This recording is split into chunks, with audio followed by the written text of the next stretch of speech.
오늘은 2014년에 맞는 첫 번째 주일 아침입니다. 오늘도 우리 하나님을 영으로 진리로 예배하기 위해서 이 예배당에 함께한 상무대교회 성도 여러분 모두에게 우리 하나님의 신령한 은혜와 능력과 치유와 회복과 복주심이 충만하게 함께 하시길 주님의 이름으로 축원합니다. 옆에 있는 분들과 한번 인사하겠습니다. 새해 첫 주니까 새해 하나님께 복 많이 받으시고 많이 나눠주세요. 이렇게 인사하겠습니다.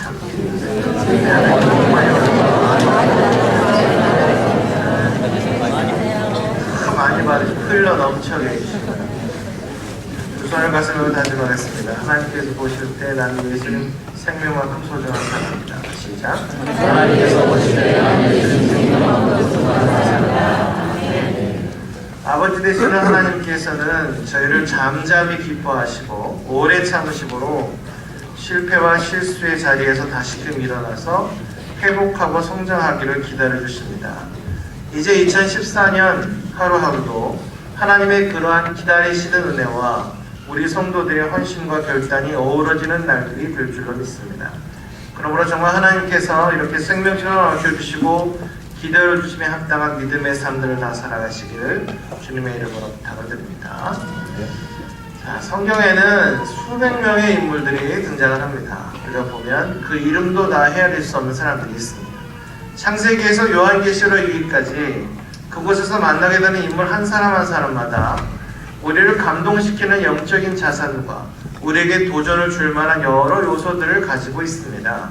그 가운데 본문의 주인공 역할을 하는 다윗은 특별히 우리에게 도전적인 인물이라고 할 수 있겠습니다.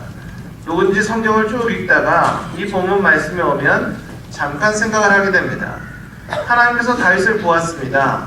그 말은 다윗을 처음 보았다는 의미도 있겠지만 어떤 면에서는 한참 다윗을 겪어본 다음 다윗을 평가하시는 내용이라고 볼 수 있겠습니다. 내가 이새의 아들 다윗을 만나니 내 마음에 합한 사람이라 내가 내 뜻을 이루게 하리라. 여기서 마음에 합한다 이 말은 마음이 맞는다, 마음에 든다 이런 말입니다. 우리가 인간관계에서 경험하는 것처럼 마음이 맞는 사람과 서로 주고받는 것은 정말 그렇게 원활하고 쉬울 수가 없습니다. 하나님께서 다윗을 향해 그와 같은 마음을 느꼈다는 것입니다.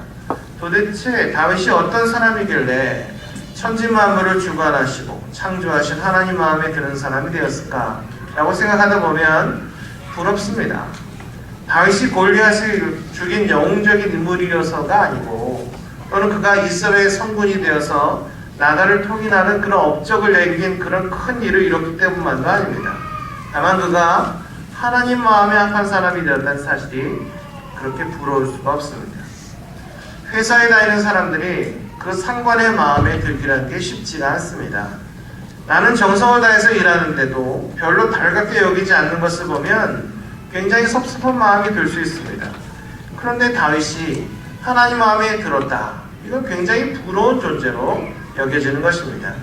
그래서 하나님께서는 이 다윗을 통해서 자신의 뜻을 다 이루셨습니다. 여기에서 하나님의 큰 뜻은 예수 그리스도를 세상에 보내서 이 세상을 구원하시는 것이었습니다.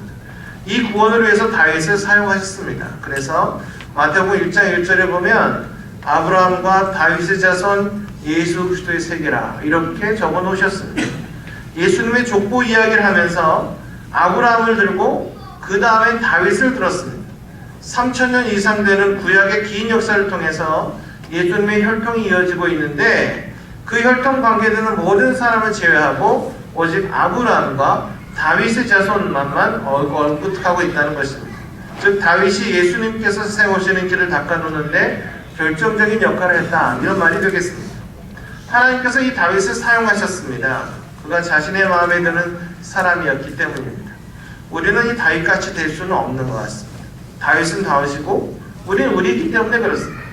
다윗이 한 일을 우리가 대신할 수 있는 것도 아닙니다. 하나님께서는 다윗에게만 특별히 맡기신 일이 있었습니다. 그러나 다윗을 보면서 한 가지 욕심을 낼 수 있는 게 있습니다. 나도 다윗처럼 하나님 마음에 합한 사람이 될 수 없을까? 이런 소원은 성경을 읽으면서 반드시 가지셔야 됩니다.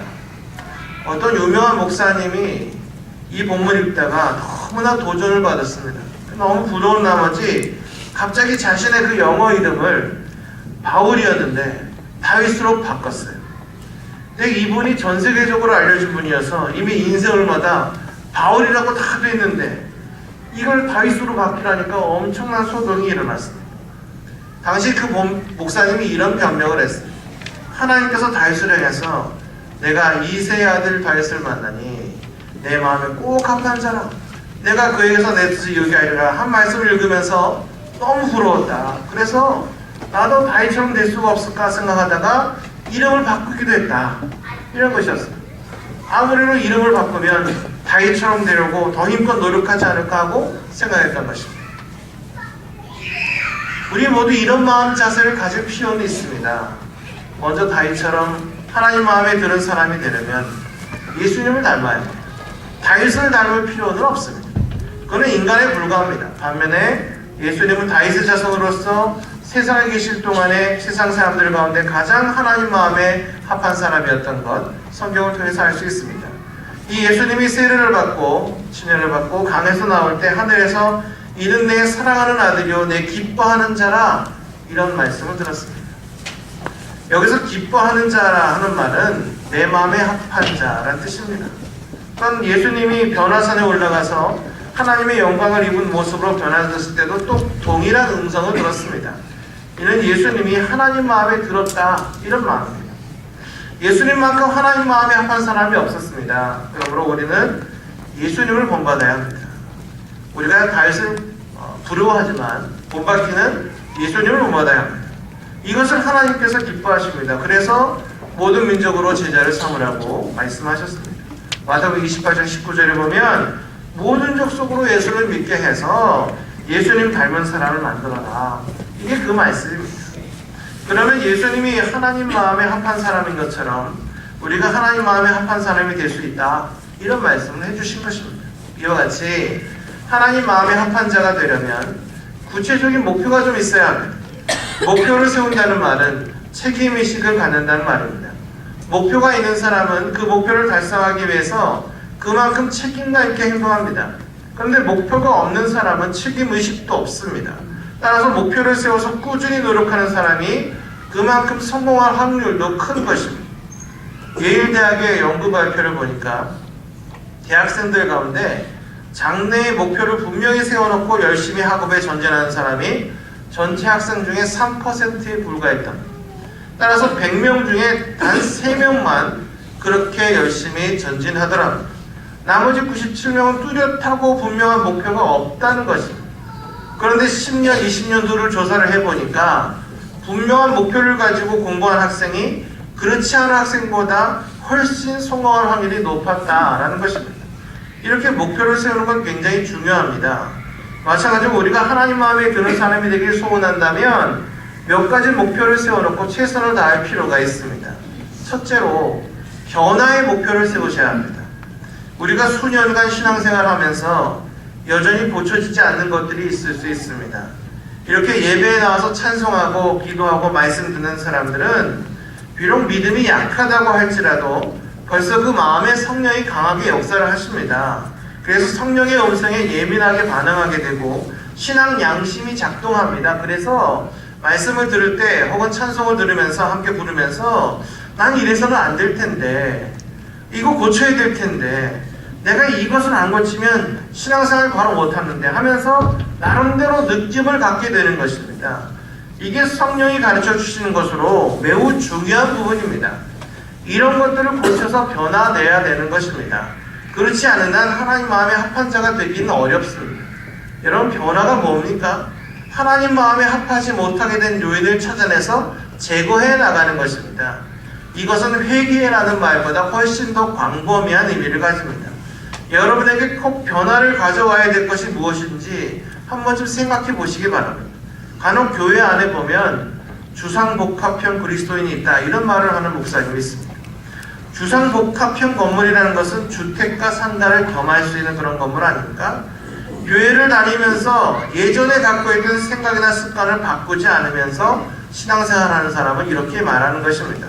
하나님 마음에 드는 사람을 되기 위해서는 반드시 변화될 부분이 있는데 그것을 그냥 놔두고 변화되지 않고 살아가는 것입니다. 그러면서 종교는 항상 기독교인이라고 씁니다. 이런 이중적인 구조를 가진 신앙생활은 바람직하지가 않다라는 것입니다. 한두 가지 예로 미지근하거나 소극적인 태도를 가지고 있는 신앙생활이 그런 것 중에 하나입니다. 이렇게 주의를 구별해서 교회에 나와 예배드린 여러분의 태도를 놓고 소극적이라고 말하기 어려울지 모르지만 가만히 보면 미지근한 것들을 우리가 조금씩 갖고 있습니다. 그 사람의 성격을 보면 보통 소극적이지 않은데 운동 경기나 직장생활 하는 거 보면 누구도 안 지겠다는 투지가 강한데 시작한 일을 끝을 보는데 신앙생활만 미지근하고 뒤에서 왔다 갔다 한다는 겁니다. 주일에도 좀 더 일찍 일어나서 준비하고 나면 얼마나 좋겠습니까? 근데 시간 맞춰서 오시고 그만 지각하고 어떨 때는 10분, 15분 이렇게 늦게 오기도 합니다. 목사들은 항상 그 유혹을 받습니다. 시간이 딱 되면 문을 잠가버리자. 이런 유혹을 항상 받습니다. 근데 혹이라도 시험 될까봐 그걸 못합니다. 그리고 이렇게 뒤에 늦게 들어오면 찌르보자. 이런 마음의 유혹이 듭니다.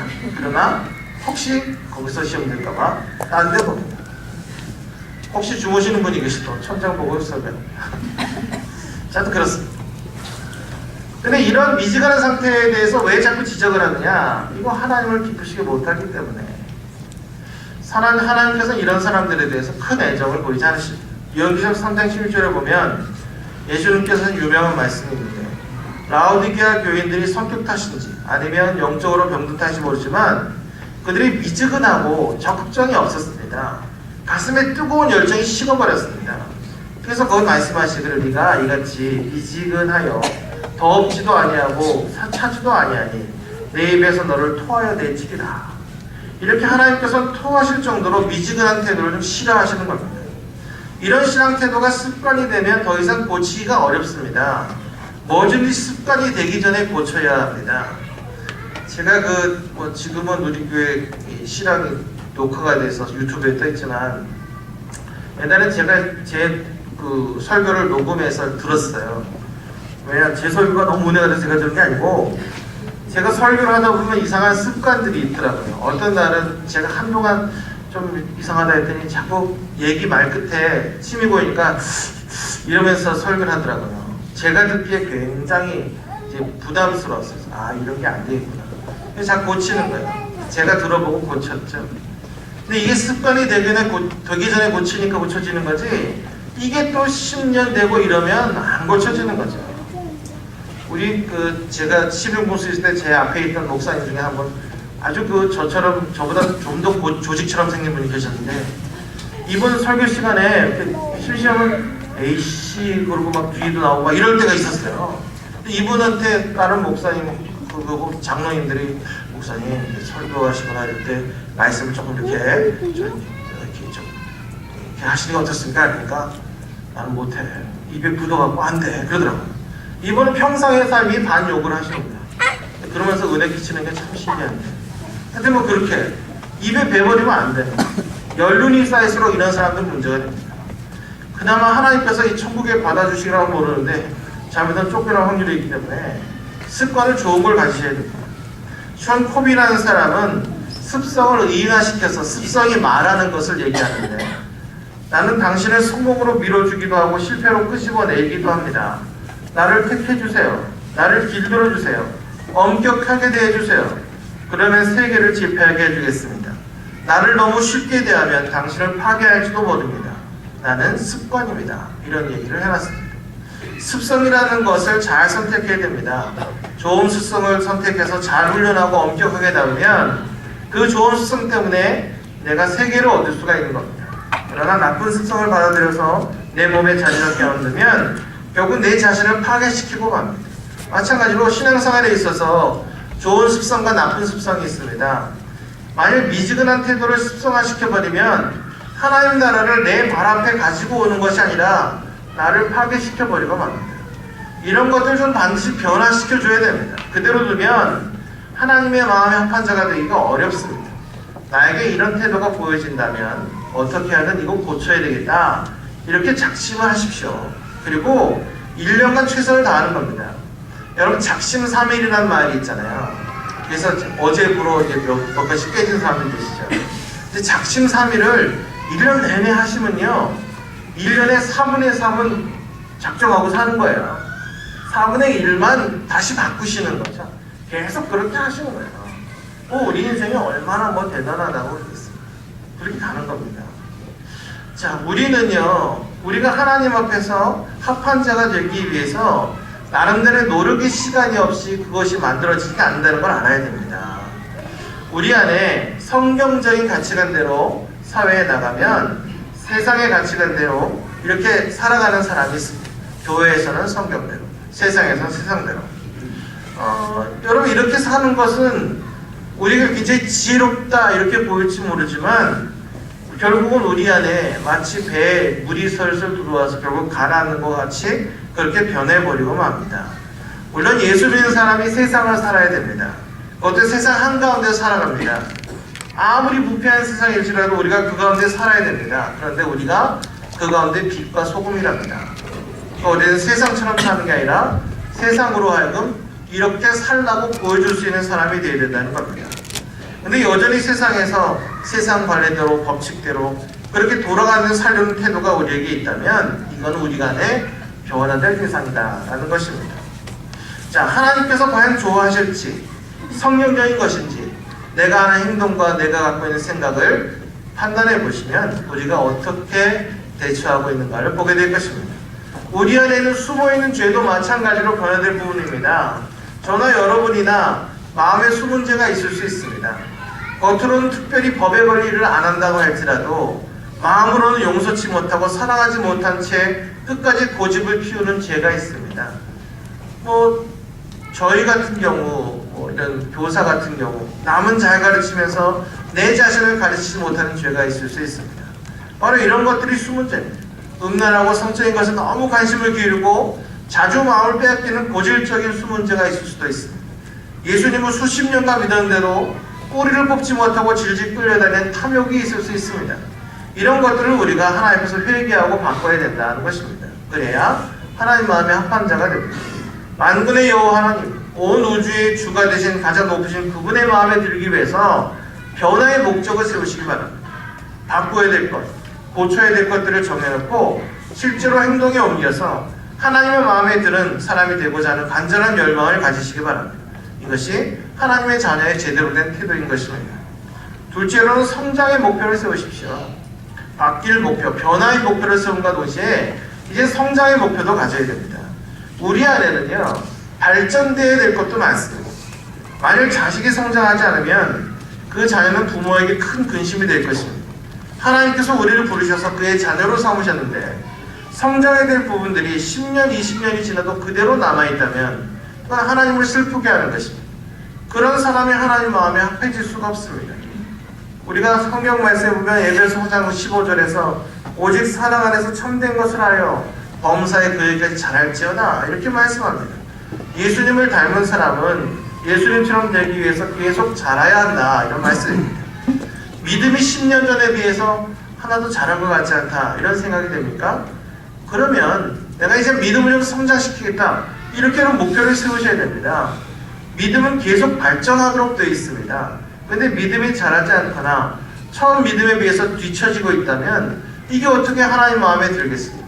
믿음을 키우고 싶다면 교회 안에는 여러 프로그램들을 활용하셔야 됩니다.